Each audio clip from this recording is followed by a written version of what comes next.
What would you do if the son you sacrificed your whole life to raise suddenly disappeared behind walls of wealth?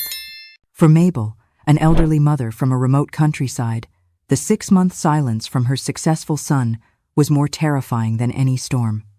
She decided to travel hundreds of miles to Boston, to her son's lavish mansion, only to be confronted with a chilling truth the moment the door creaked open. This is not just a story of a mother's love, but a journey to uncover a dark conspiracy hidden beneath a perfect facade. If you are listening from anywhere in the world, leave a comment and subscribe, because some truths need to be spread, even if they might shake your beliefs. Some stories, no matter how painful, must be told. The dawn was just beginning to tint the fields with light when Mabel woke up, as she had done her entire life. Her small home in rural West Virginia, with furniture worn by time, was submerged in the same silence as always, a silence that in recent years had become heavier. The morning chill seeped through the walls, but that didn't matter to her. Mabel had something more urgent that troubled her: her son. Mabel had grown accustomed to long, sleepless nights, thinking about her son. 6 months had passed since his last brief, cheerful phone call. The letters she sent went unanswered, and the last one, a birthday card filled with a mother's love, had just been returned to her, stamped, "Returned to sender." That was the final, chilling sign. Although she had tried to justify his silence with the relentless pace of life in Boston, the returned card was a rejection she could not ignore. The neighbors' questions, "And your son, Mrs. Mabel?" now felt like salt in a wound. As she dressed in her best clothes, a simple tweed skirt and a worn cotton blouse, Mabel made a decision. The silence had become a physical weight. If Julian wouldn't come to her, she would go to him.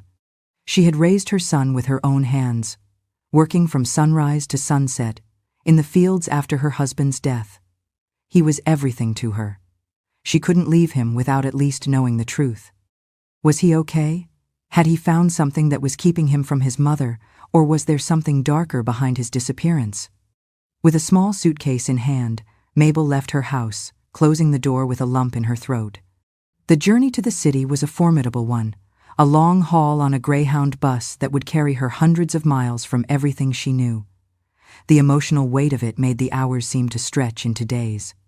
She sat in a corner, watching the familiar Appalachian landscapes recede through the window, the green hills and winding roads of her life giving way to the flat, sprawling highways of the coast.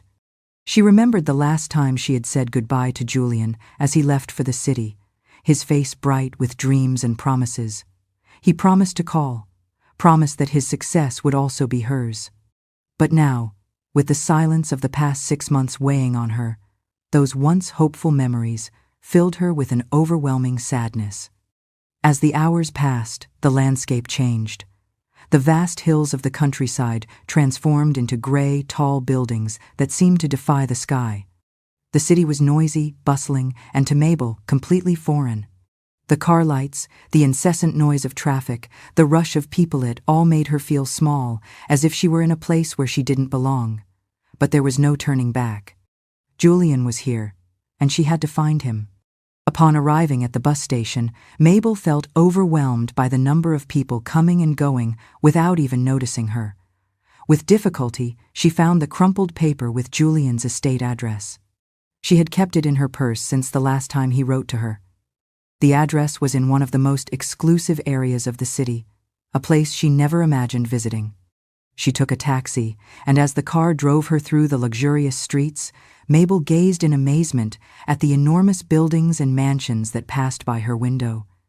She had never seen houses so large, so perfect. They were cold, immaculate, and seemed lifeless.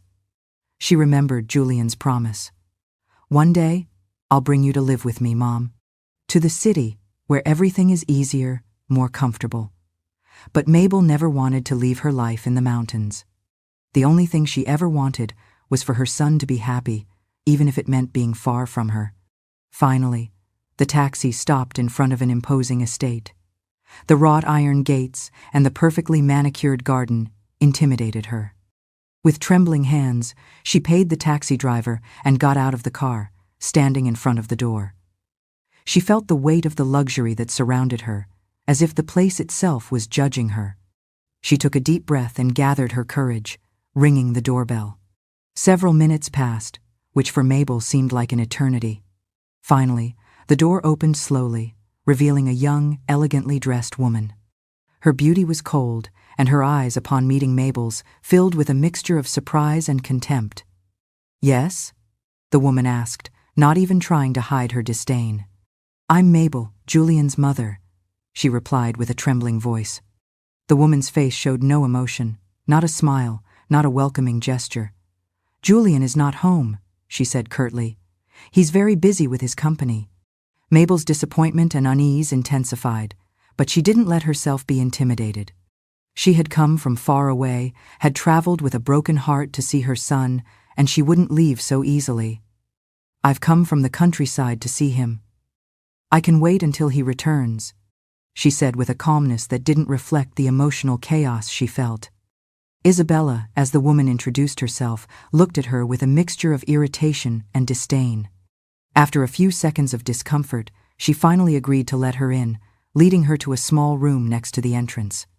The contrast between the opulence of the mansion and Mabel's humility was evident, but she didn't let it affect her. She just wanted to know where her son was and why he hadn't told her anything about his new life, especially about his marriage.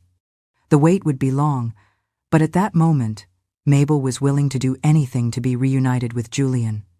The silence in the house, however, was unsettling, and as Mabel settled into a sofa that looked like it had never been used, a dark feeling began to grow in her chest. Something was not right. She could feel it.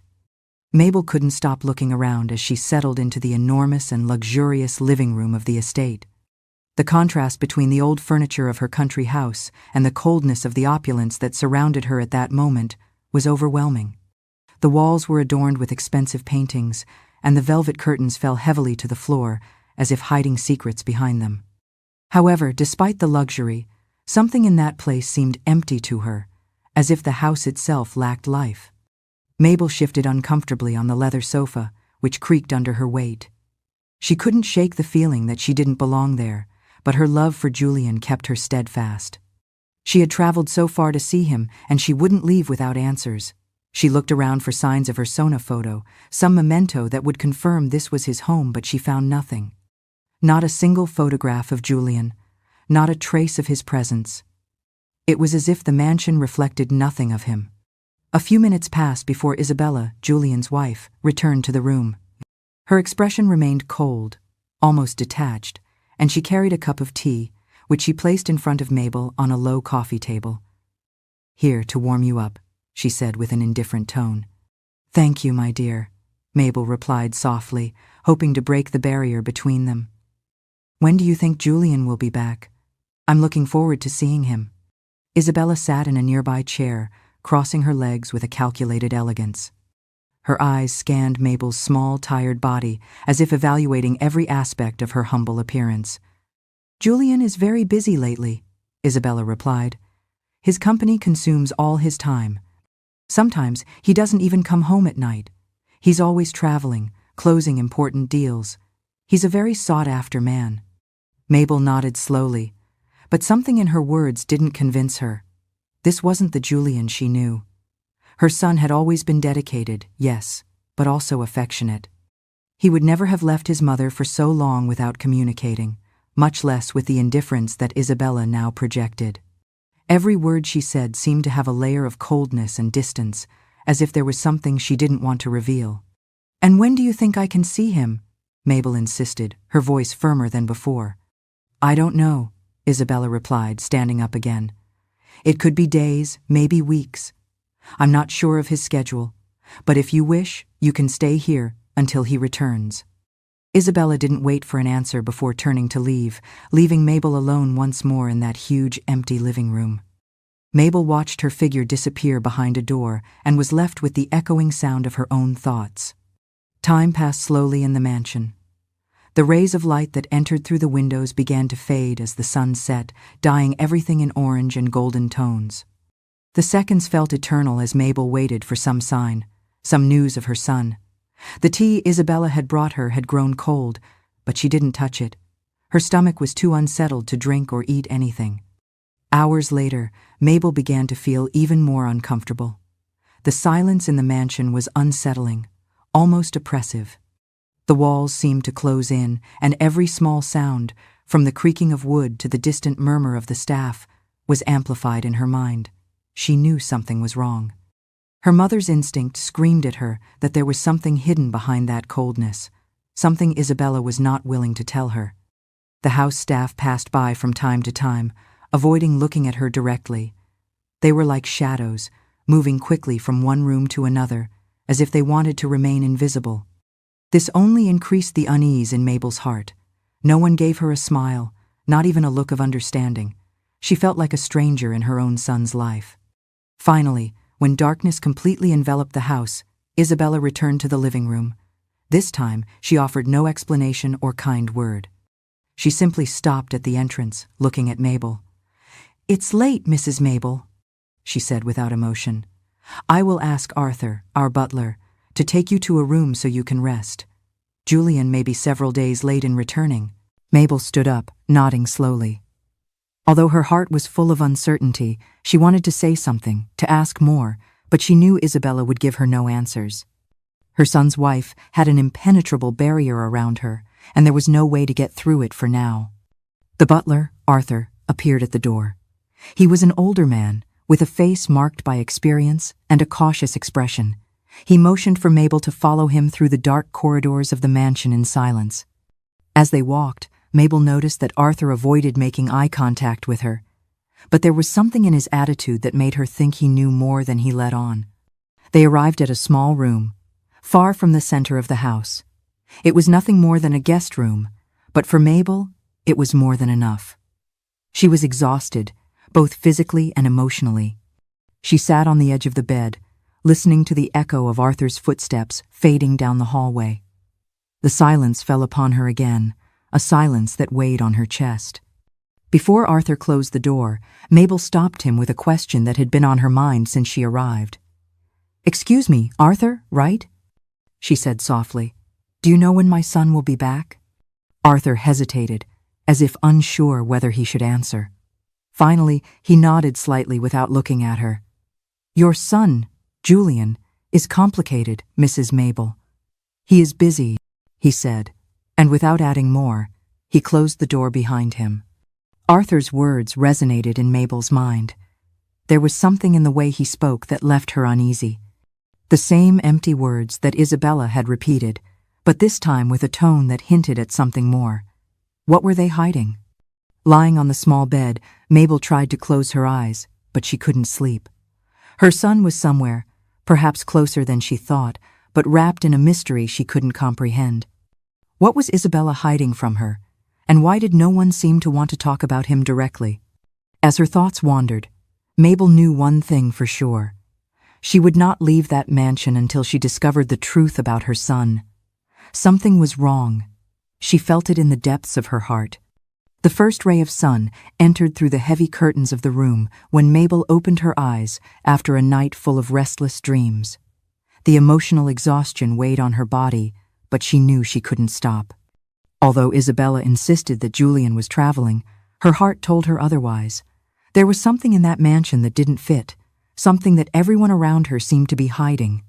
She got up slowly, feeling the cold of the floor under her bare feet, and dressed in the same clothes she had brought from the countryside. Once ready, she decided to go down to the dining room, hoping that perhaps Isabella would finally give her more concrete news about her son. As she walked through the long corridors, the absolute silence enveloped her. She could barely hear the footsteps of the house staff moving like shadows between the rooms without giving her a single word or a glance. When she reached the dining room, she found the large table empty. No sign of Isabella, nor any other family member.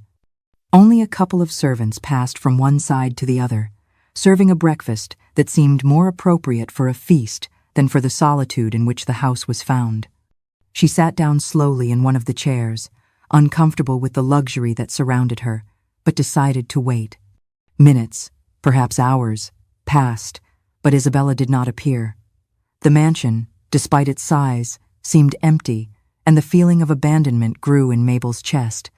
The servants moved in a hurry, avoiding her, without even offering a simple gesture of courtesy. It was as if they were afraid she would ask them a question, as if Mabel's presence broke the controlled and cold routine that Isabella had imposed. After finishing breakfast without even remembering what she had eaten, Mabel decided to walk through the mansion. Something pushed her to discover what was happening, to find any clue that would reveal where Julian was. She passed by several locked rooms, which she found strange in such a large house. Every time she tried to approach one of the doors, a servant would appear, as if they were watching her, giving her an excuse to move away from that area. In one of the farthest corridors of the house, near the area that seemed reserved for the service staff, Mabel saw Arthur, the butler. He was bent over, cleaning an old table, but when he noticed her presence, he stopped. His eyes, laden with a mixture of concern and caution, watched her for a second too long. "Arthur," Mabel called, approaching slowly. The man looked up, and although he seemed uncomfortable, he did not avoid her like the others. "Mrs. Mabel," he replied in a grave voice.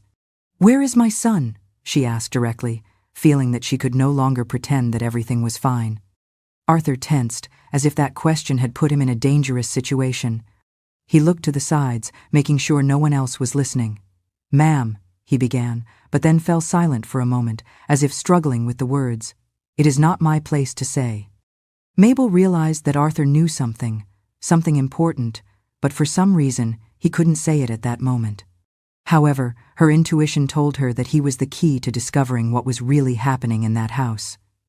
"If it's not your place, then whose is it?" Mabel replied, trying to remain calm.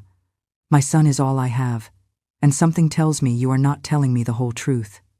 Arthur looked away, clearly affected by the situation.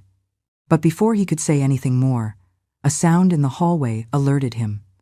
Isabella appeared in the doorway, her cold presence filling the atmosphere. "Is everything all right here?" she asked with a tense smile, looking at Mabel and then at Arthur, who immediately moved away, continuing with his work without saying another word. Mabel felt the weight of Isabella's gaze on her, but she said nothing. She knew that for the moment she had to be cautious. Pressing her lips together, she gave a small nod of her head and returned to the main living room.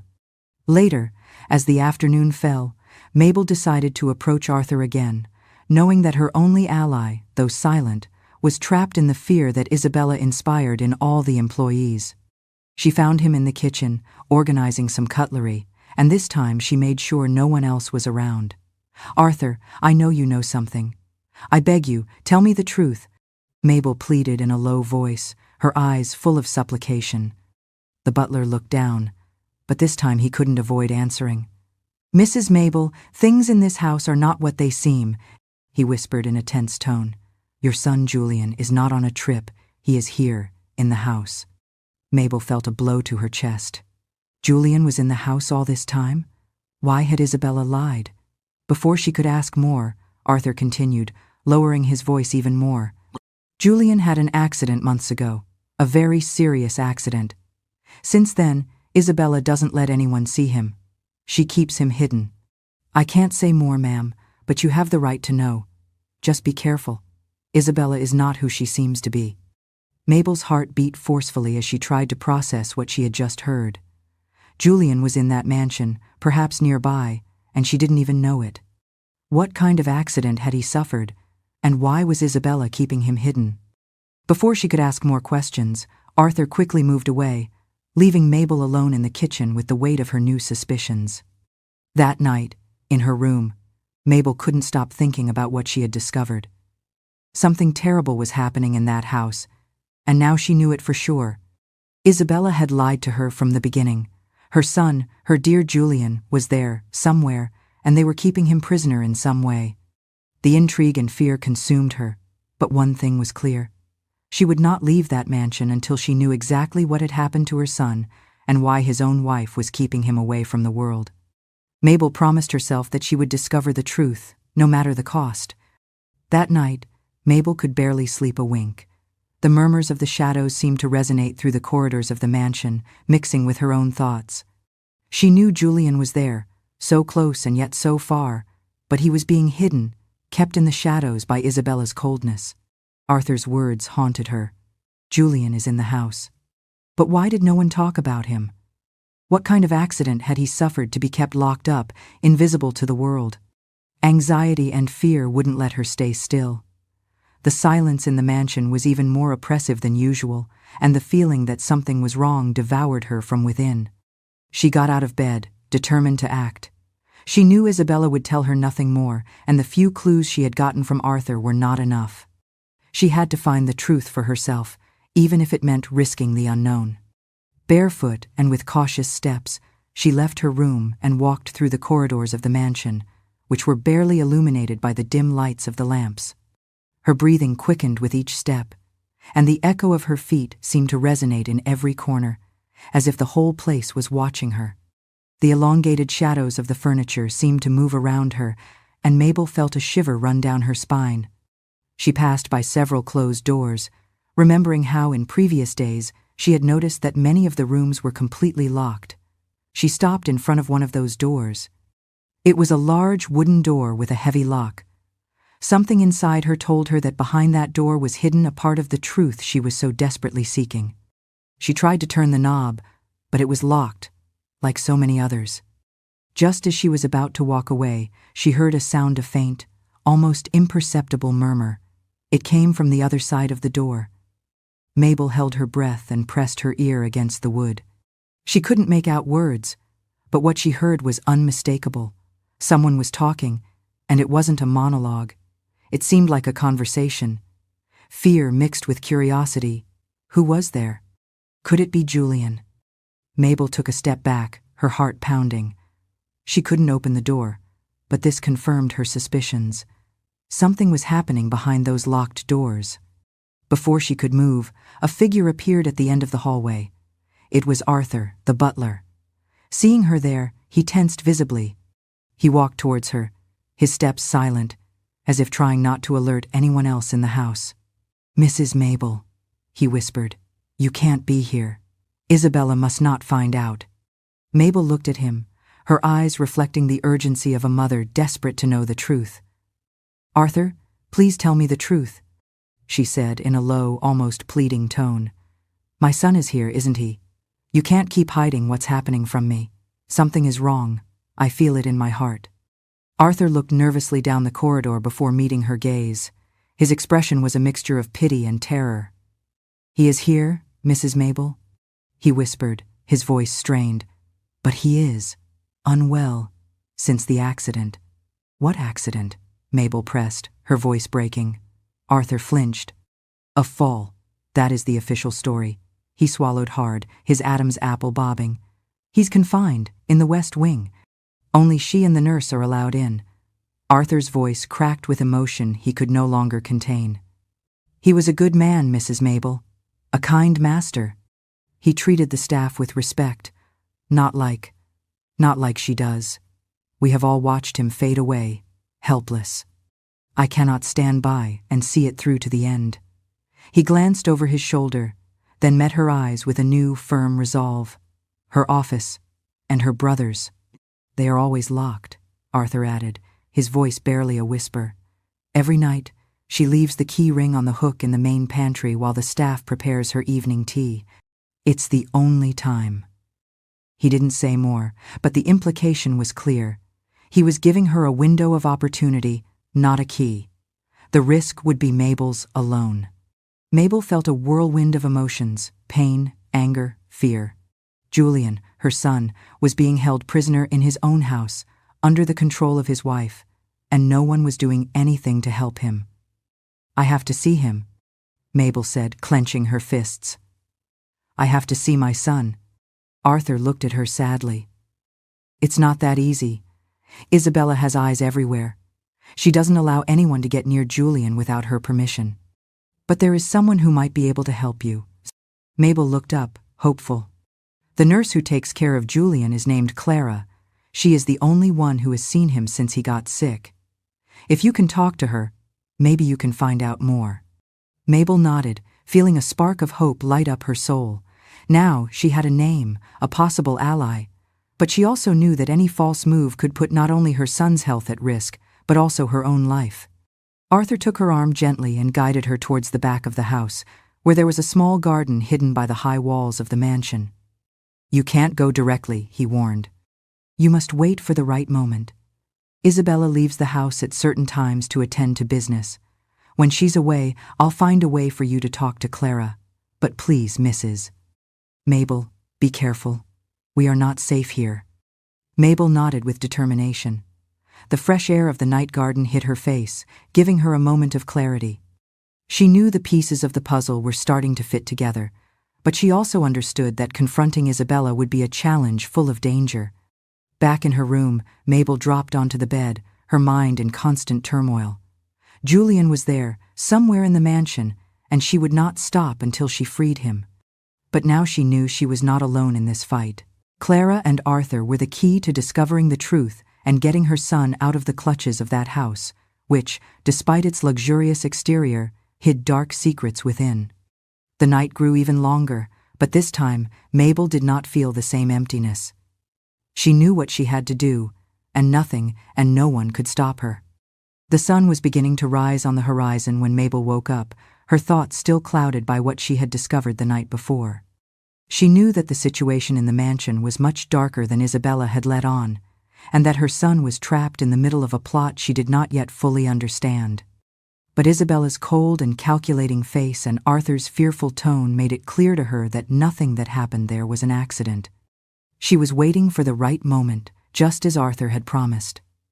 Isabella had left the mansion early to attend to some business matters. Mabel felt that this was the moment she had been waiting for. Her heart pounded as she walked through the corridors towards the area where Arthur had told her she would find Clara, the young nurse who cared for Julian. Finally, she reached a discreet door, almost hidden at the end of a long corridor. She took a deep breath before knocking gently on the door, her hand trembling with accumulated tension. After a few seconds that felt like an eternity, the door opened, revealing a young woman with a tired but kind face. It was Clara. "You are Julian's mother?" Clara asked in a whisper, as if she already knew who she was, although she had never seen her before. Mabel nodded, her throat closing with contained emotion. "I need to know the truth about my son," she said, her voice trembling but firm. "Please, tell me what is happening. What has happened to him?" Clara looked nervously around, making sure no one was listening.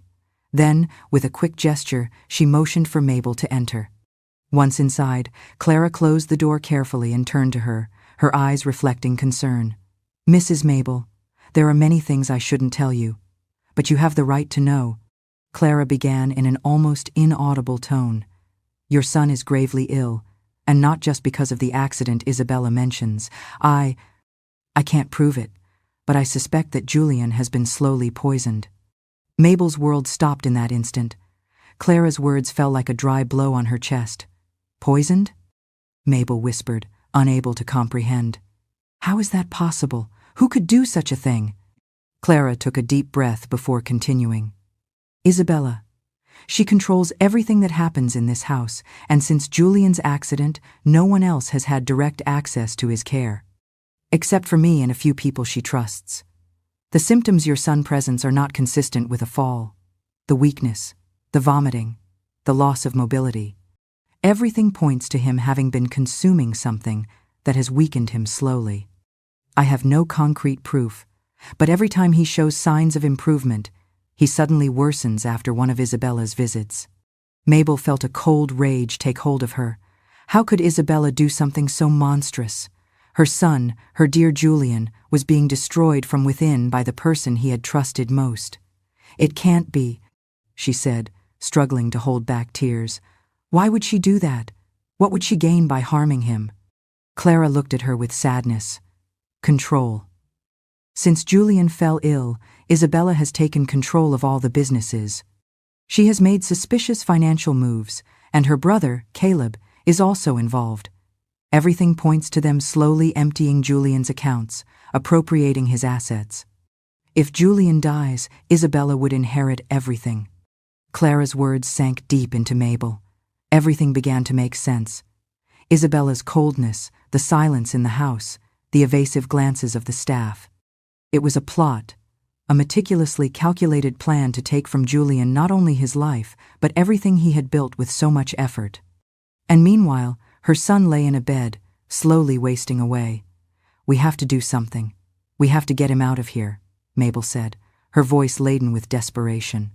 Clara nodded. "I know, but it won't be easy. Isabella has everything under control. Every medication Julian receives passes through her hands first, and she has the doctors under her command. I've tried to change the treatment, but every time I try something different, Isabella finds out. I don't know how much longer I can continue to help him without her noticing." Mabel felt a lump in her throat. The fear for her son's life was greater than ever, but she knew they couldn't stand by idly. They had to come up with a plan and do it quickly. But they needed proof, something they could take to the authorities to expose what Isabella was doing. Without proof, everything would be in vain. "Is there any way to get proof of what they're doing to him?" Mabel asked, her gaze fixed on Clara. The young nurse nodded, though cautiously. "I have been collecting samples of the medications Isabella gives Julian, and I think I can get a trusted doctor to analyze them. But I will need time, and it will be risky.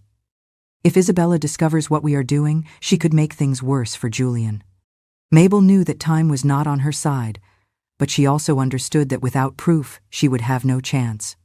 Isabella and Caleb were dangerous, and any mistake could endanger not only Julian's life, but also Clara's and her own. "You have to do it, Clara. It's our only option," Mabel said, taking the young woman's hands with a desperate urgency. "Please, we have to save my son." Clara nodded with determination in her eyes. "I will do it, but you also have to be careful. Isabella is not stupid. If she suspects we are plotting something, she would not hesitate to act. What we are doing here is extremely dangerous." Mabel knew it. The danger loomed over her like a constant shadow, but the love she felt for her son was stronger than any fear. No matter what she had to do, no matter the risk, she would not rest until she saw Julian out of danger. As Clara began to collect the samples and prepare her plan to analyze them, Mabel was left alone in the small room. Her thoughts were a whirlwind of emotions. On one hand, she felt fear of what Isabella was capable of doing. But on the other hand, a growing fury and determination kept her on her feet. She knew that the fight ahead would not be easy, but she was prepared to face it. As she left the room, Arthur appeared in the hallway. His eyes, though tired, showed some relief. "Have you found out?" he asked in a low voice. Mabel nodded. "Julian is being poisoned. Isabella is killing him slowly."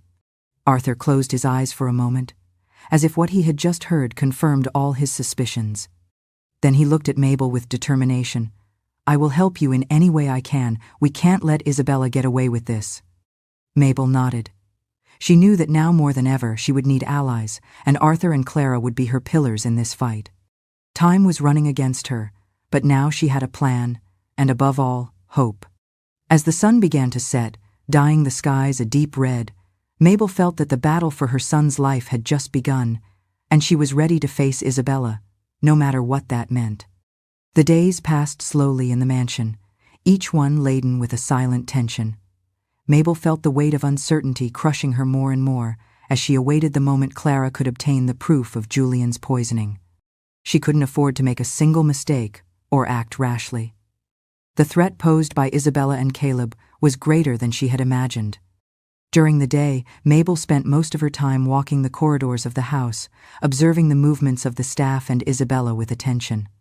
However, her son's wife seemed busier than ever, constantly talking on the phone and leaving the house to attend to business matters. Although she maintained a facade of control and elegance, Mabel perceived the coldness and contempt every time Isabella crossed a room without deigning to look at her. Meanwhile, Arthur continued to be her only ally among the mansion's staff. The butler kept her informed about Isabella and Caleb's movements, while Clara did the impossible to keep Julian stable and collect the samples of the altered medications. Mabel knew that the evidence would not be enough to save her son. They also needed to unearth Isabella's past, something that could completely unmask her. One afternoon, while the gray sky threatened rain, Mabel decided to investigate on her own. She knew that somewhere in that mansion there must be more clues about who Isabella really was and what dark plans she was hiding. Arthur had warned her about Isabella and Caleb's offices, which were in one of the most remote rooms of the house. They were 2 rooms that were always locked, but the butler, in an act of loyalty and desperation, had provided her with a copy of the keys. With her heart beating rapidly, Mabel approached the door of Isabella's office. The mansion was unusually quiet, and she knew that Isabella and Caleb had gone out to attend an important meeting in the city. This was the moment she had been waiting for.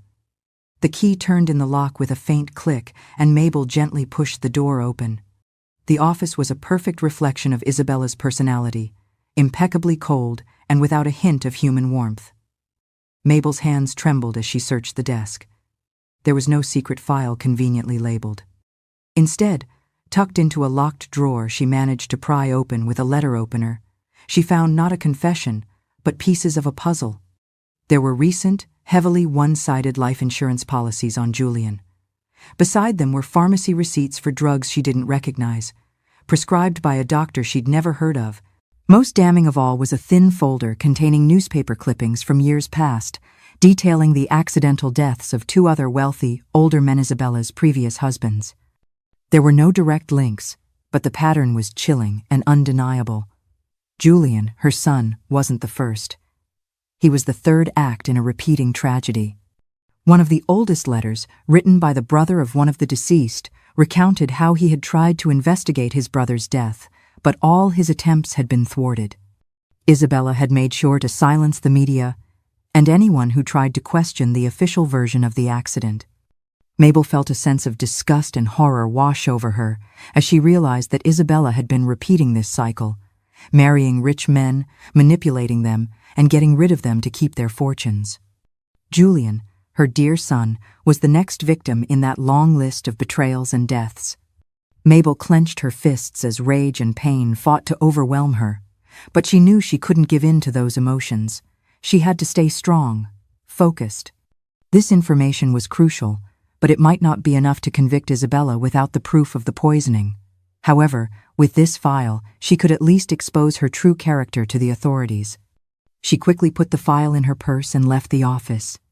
There was still Caleb's office, and Mabel was convinced that there she would find more evidence of the financial conspiracy both siblings had been carrying out while Julian lay helpless in his bed.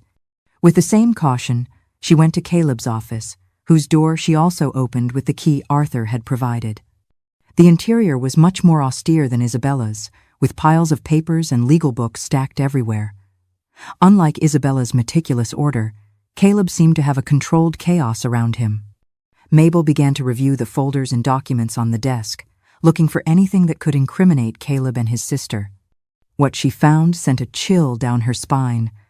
Contracts signed by Julian, where he ceded control of his businesses to Isabella.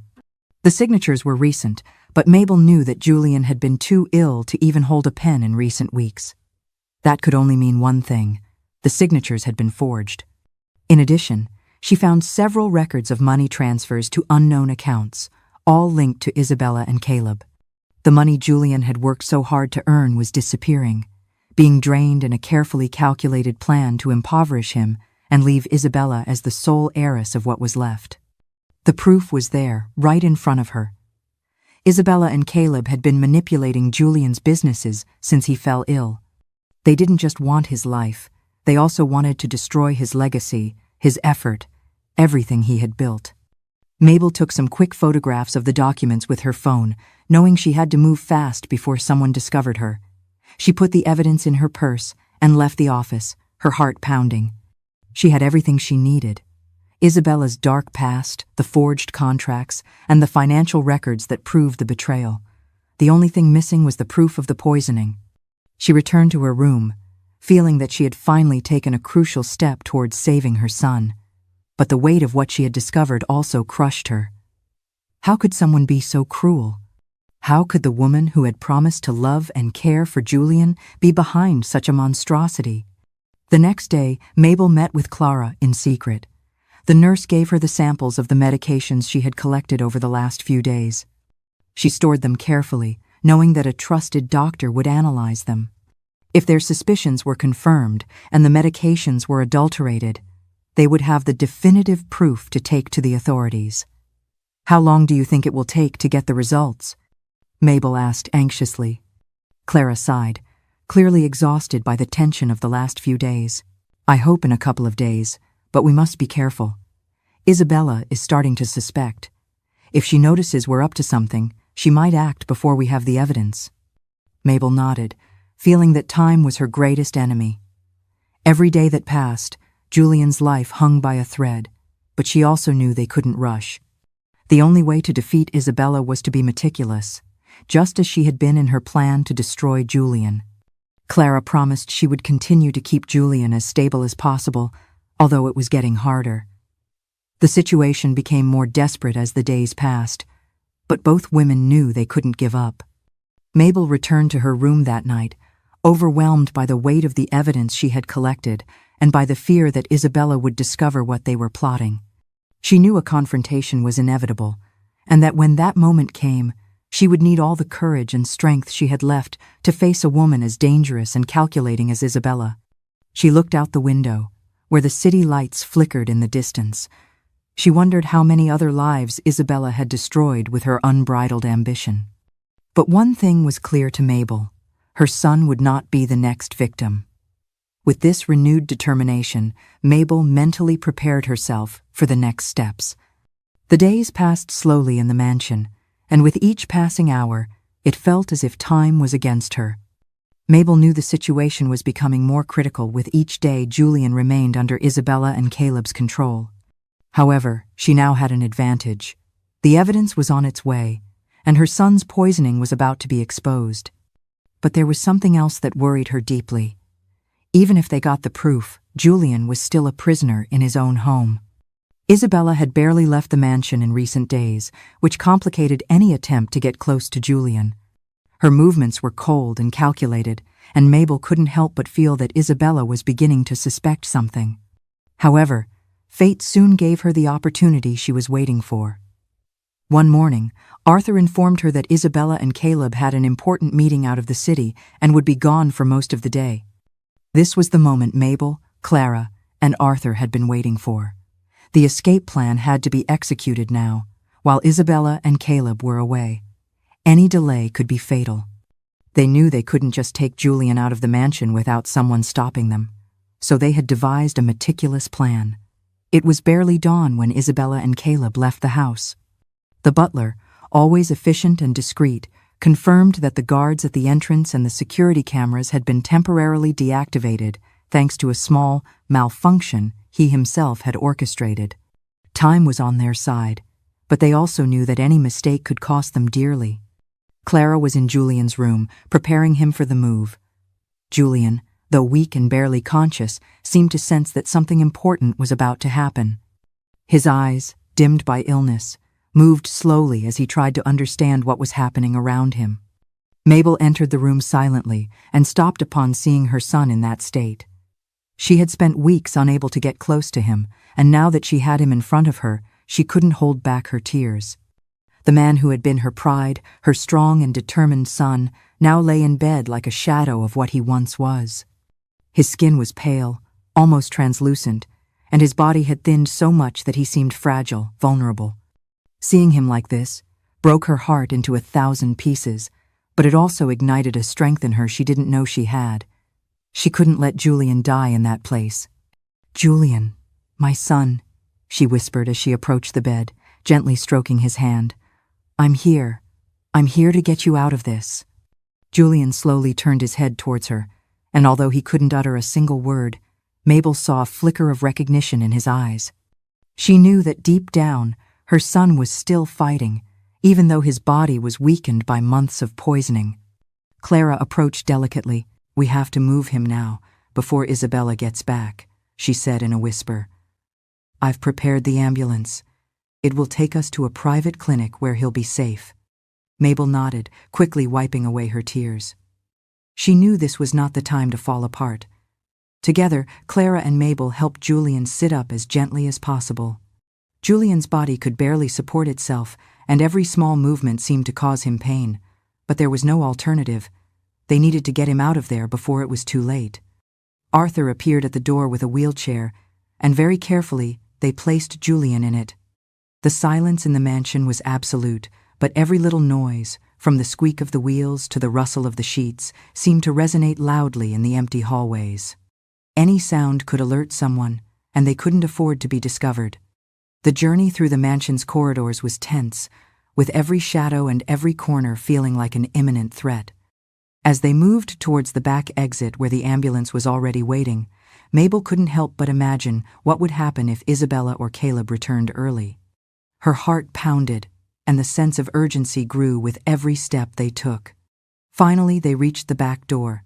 The ambulance was there, just as Clara had promised. With a driver, she had hired someone trustworthy who would ensure they reached the clinic without problems.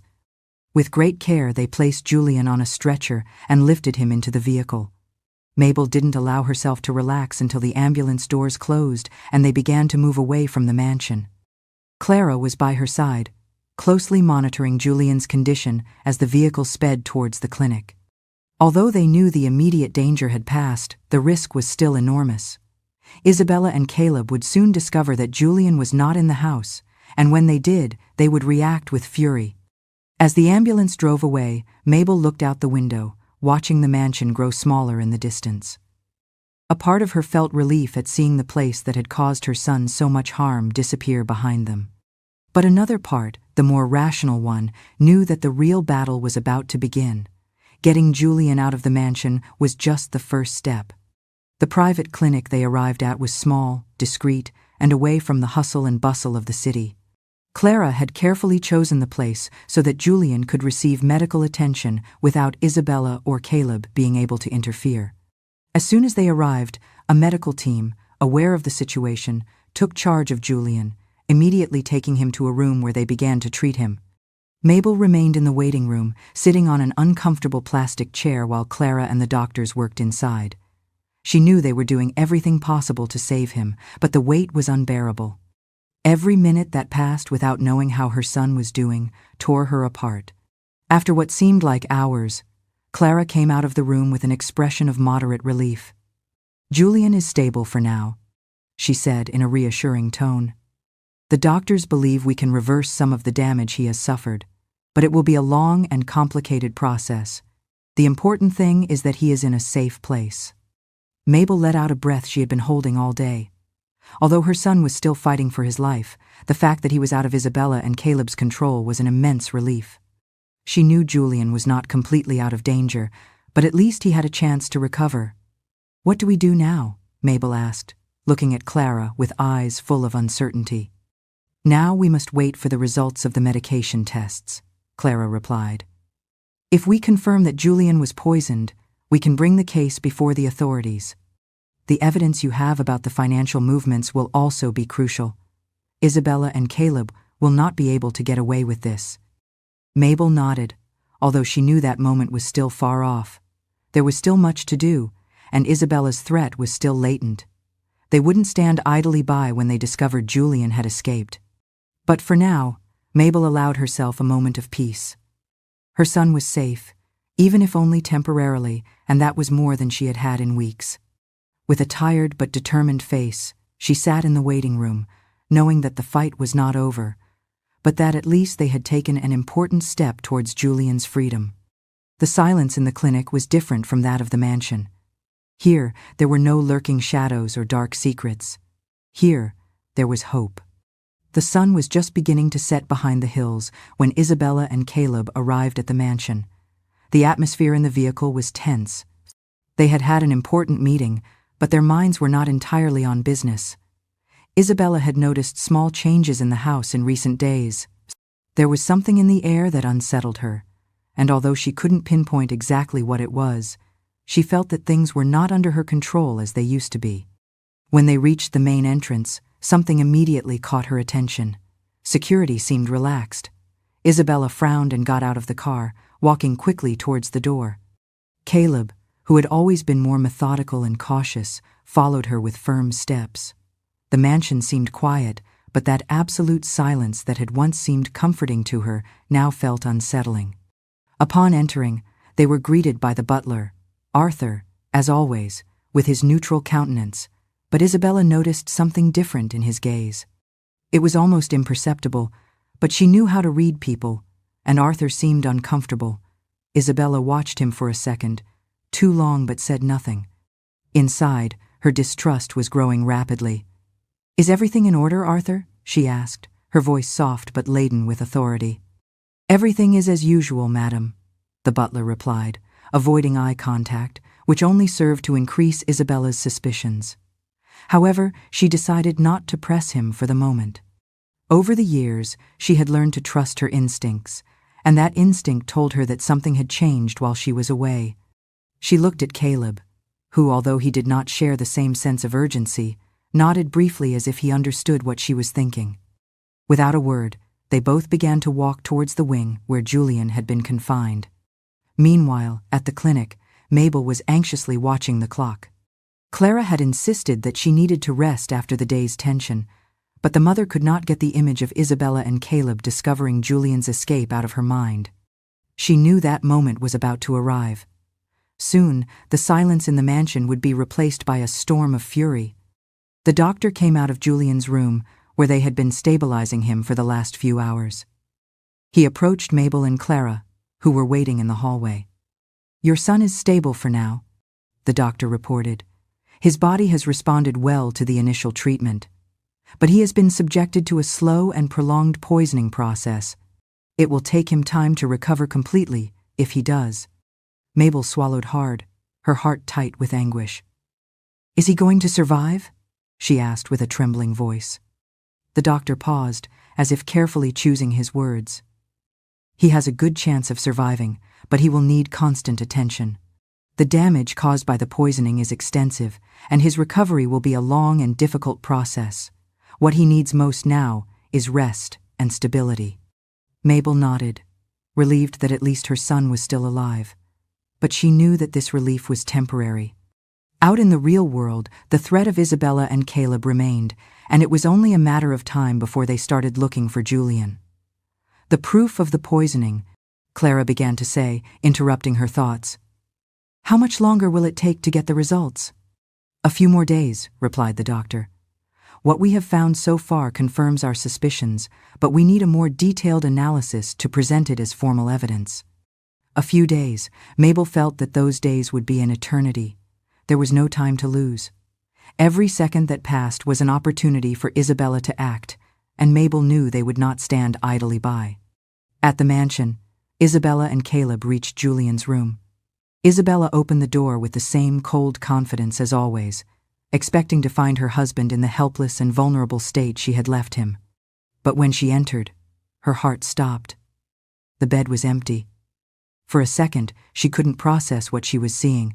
There was no medical staff, no equipment, no trace of Julian. The room was completely empty. The silence that had prevailed in the house now became deafening. Her cold gaze transformed into an expression of pure bewilderment. She turned slowly towards Caleb, whose eyes had widened as he understood what Julian's absence meant. "Where is he?" Isabella spat, her tone barely controlled. Caleb began to quickly check the room, as if hoping to find some clue that would tell them where Julian had gone. But everything was meticulously in order, with no signs of a struggle or any kind of problem.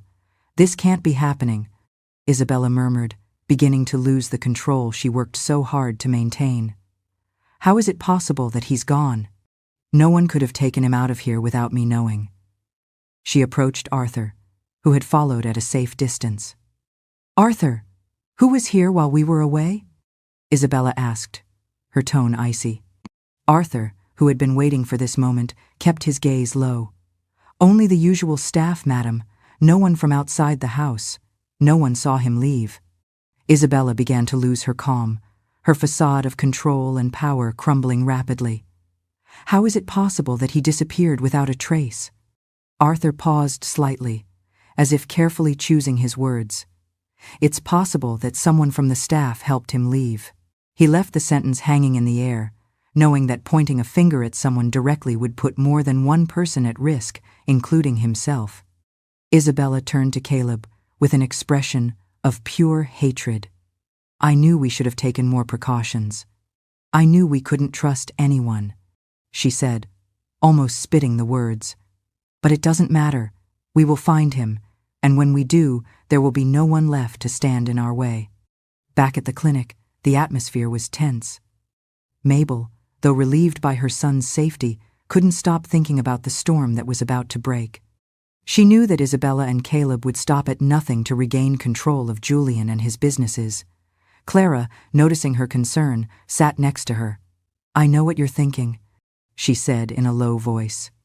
Isabella is going to come for him. We know that. But now we are closer to getting what we need to stop her. Mabel nodded, but she couldn't calm her heart. Julian has suffered so much, she murmured. I don't know how we got to this point. How did I not see who Isabella really was? Clara placed a hand on Mabel's, trying to convey comfort. You did everything you could, she said. And now you've done the most important thing. You got Julian out of that place. Now is the time to fight to make sure he never falls into their hands again. Mabel knew Clara was right. Isabella and Caleb might be powerful, but now they had weapons too. The proof of the poisoning, the documents that showed the financial and legal maneuvers. There were still many unanswered questions, but what was clear was that Julian was no longer a passive victim. They would fight for him, and this time Isabella and Caleb would face justice. As night fell and the fresh clinic air came in through the windows, Mabel mentally prepared for what was to come. It wouldn't be easy, but a mother's love is an unstoppable force. Isabella may have carefully planned her conspiracy, but she underestimated the power of love, sacrifice, and determination. The battle for Julian's life and legacy had just begun. The day began, like a calm before the storm. Mabel, sitting by Julian's bed in the clinic, watched her son breathe softly. The regular sound of the heart monitor was the only constant sign that life was still fighting within his weakened body. Beside her, Clara carefully checked Julian's vital signs, making sure everything was in order. The doctors had managed to stabilize him, but they knew that recovery would be slow and that the damage caused by the poisoning had left deep scars. However, the mere fact that Julian was safe and beginning to improve was a small victory, a ray of hope in the midst of darkness. But Mabel knew that the peace she felt at that moment was only temporary. She knew that Isabella would not give up easily, and that at any moment, her unleashed fury would fall upon them. The clock ticked slowly, each tick-tock on the wall a reminder that the final confrontation was approaching. Only one thing was missing to set their plan in motion: the definitive proof that confirmed Julian had been poisoned. Suddenly, Clara rushed into the room with an urgent expression on her face. The tests have arrived, she announced, unable to hide the nervousness in her voice. The results confirm what we suspected. Julian has been receiving progressive doses of poison in his treatment for months. Mabel felt a mixture of relief and horror. Relief because they now had the evidence they needed to bring Isabella to justice, and horror because that evidence confirmed the evil of the woman who had betrayed her son. Isabella had not only tried to destroy him physically and emotionally, but she had done so with methodical cruelty, poisoning him slowly to take away everything he had built. And now what? Mabel asked, trying to stay calm as her mind raced with possibilities. Clara, always pragmatic, quickly replied, with the medical evidence, along with the financial documents we already have, we can file a formal complaint, but we must act fast. Isabella will not take long to find the clinic, or worse, use her influence to try to stop us before we reach the authorities. Mabel nodded, aware of the gravity of the moment. She knew they couldn't afford any mistakes. With the evidence in hand, the next step would be to confront Isabella and Caleb in their own game, but this time with the law on their side. Meanwhile, at the mansion, Isabella was beside herself. The employees, terrified of her temper, moved quickly to avoid getting caught in her path. The news of Julian's disappearance had unhinged her, not only because her control over him had vanished, but because she feared what might happen if someone discovered what she had really been doing. If Julian managed to recover, if the evidence of the poisoning came to light, her entire life, her fortune, and her reputation would be in danger. This can't be happening, she muttered as she paced frantically in Caleb's office. We had everything under control. Caleb, calmer but equally worried, sat behind his desk, reviewing the contracts and financial movements they had manipulated for months. It's not as simple as him disappearing, Caleb said without looking up. If Julian is receiving medical treatment, it's only a matter of time before they recover the evidence of the poisoning, and then we'll be lost. Isabella looked at him with fury, clearly frustrated by his calmness. Then we have to stop him, she shouted, her eyes burning with rage. We can't let it get to that point. Not now. And how do you suggest we do that? Caleb asked, his tone cold. We can't go to the clinic and just take him out of there. It's too late for that. Isabella knew her brother was right, but that didn't mitigate her desperation. She knew that Mabel and Clara were behind all of this, and the idea that her perfect plan was crumbling before her eyes filled her with anger. There are other ways to control the situation, Caleb said, finally looking up. If we can get the authorities on our side before they present the evidence, we could discredit them. We need to make this all look like a personal attack by Mabel to regain control of Julian's businesses. Isabella smiled, understanding her brother's plan. Yes, we can make it seem like this is all a trap. Discredit Mabel, make her look desperate. After all, who would trust a desperate mother trying to blame her daughter-in-law for an accident? They both knew that although it wasn't a long-term strategy, it could buy them enough time to prevent the evidence from reaching the authorities and somehow change the narrative. Later, at the clinic, Mabel and Clara were preparing to take the evidence directly to the authorities. They knew they couldn't wait any longer. Clara had contacted a trusted lawyer who knew the case and would accompany them to present the medical evidence and financial documents. Everything was ready. Just as they were about to leave, Clara's phone rang. The lawyer's voice on the other end of the line was tense. There's a problem, he said. Isabella and Caleb have filed a complaint against you. They are alleging that Julian was kidnapped by his mother and that this is all part of a plan to regain control of the businesses. Mabel felt the ground crumble beneath her feet. How is that possible? She asked, her voice broken with indignation. Julian is fighting for his life. I know, the lawyer said. But it seems they are pulling strings behind the scenes. They are trying to discredit you before you can present the evidence. You need to act now.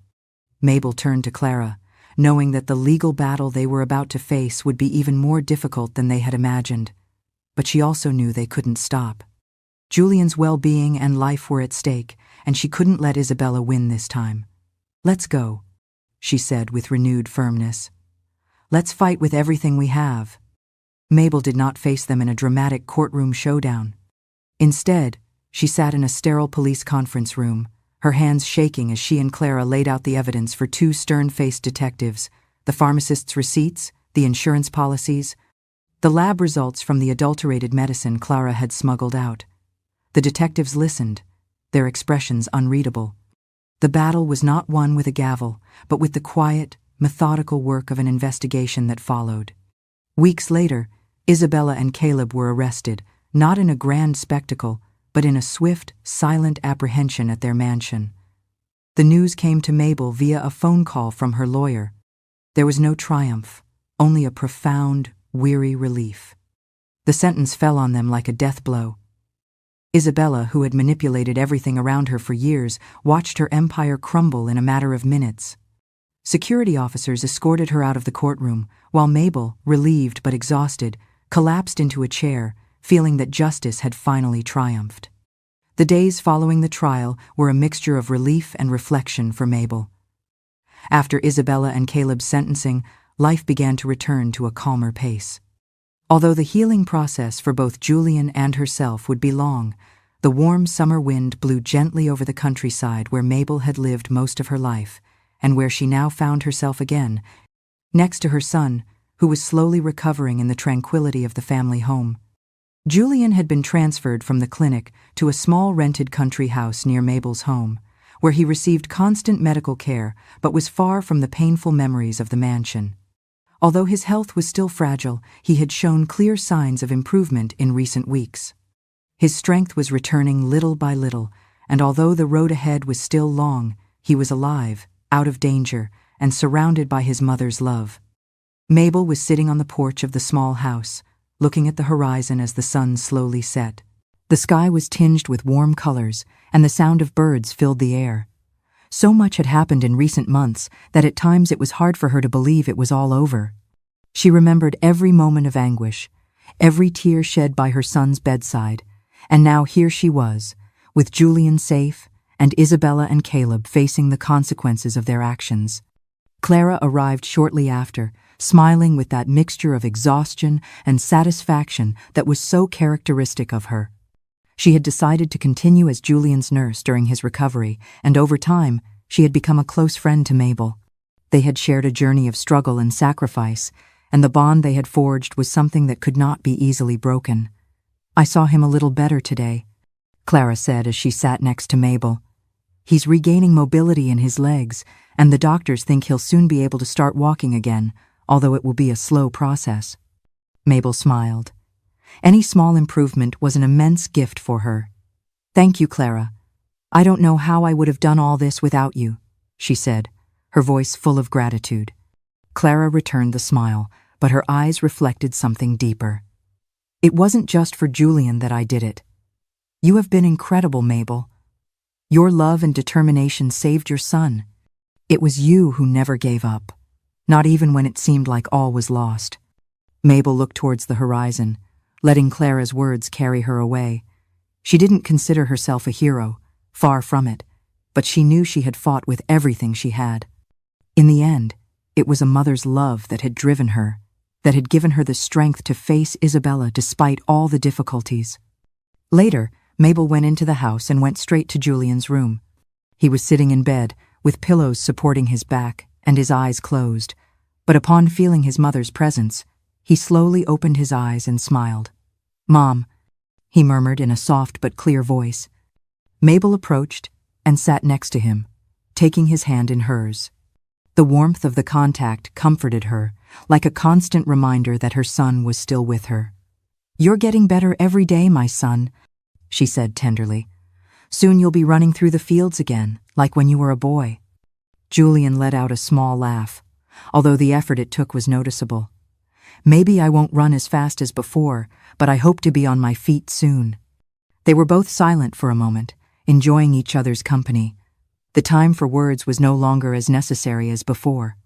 Just being together after all they had been through was enough. "I want you to know something, Mom," Julian said suddenly, his voice firmer. "All this time, even though I couldn't speak or move, I felt you. I knew you were close. Even when I was in the mansion, I knew you hadn't abandoned me. That was what gave me the strength to keep fighting, even when it seemed like all was lost." Mabel felt tears fill her eyes. She squeezed her son's hand tighter, trying to contain the emotions that overwhelmed her. "I will always be with you, Julian," she said, her voice breaking with emotion. "Always." With the passing of days, life began to find a new balance. Julian gradually regained more mobility, thanks to physical therapy sessions and the constant support of Clara and the doctors. The process was not easy, but each small step represented a victory, not only for him but also for Mabel, who saw her son becoming the strong and determined man she had always known again. On the other hand, Isabella and Caleb were sentenced to prison for their crimes. The trial had been a catharsis for Mabel, who, although full of pain for what her son had suffered, could see how justice finally prevailed. The empire that Isabella had tried to build on lies and betrayal collapsed, and although the damage done to Julian could not be completely erased, at least now she knew he was out of danger. Over time, Mabel decided to go back to living in her house in the country, the place that had always been her refuge, while Julian remained nearby in the small country house where he continued his recovery. The bond between mother and son had strengthened throughout everything they had been through, and both knew that although the road had been difficult, the most important thing was that they had traveled it together. Months later, on a quiet afternoon, Mabel and Julian decided to walk through the nearby fields. Julian, although he still needed support to walk long distances, felt stronger every day. The clear blue sky stretched above them as they walked slowly, remembering the times when Julian was just a boy running free through those same fields. "This place gives me peace," Julian said as he looked at the landscape. "It's as if everything we've been through is left behind every time I'm here."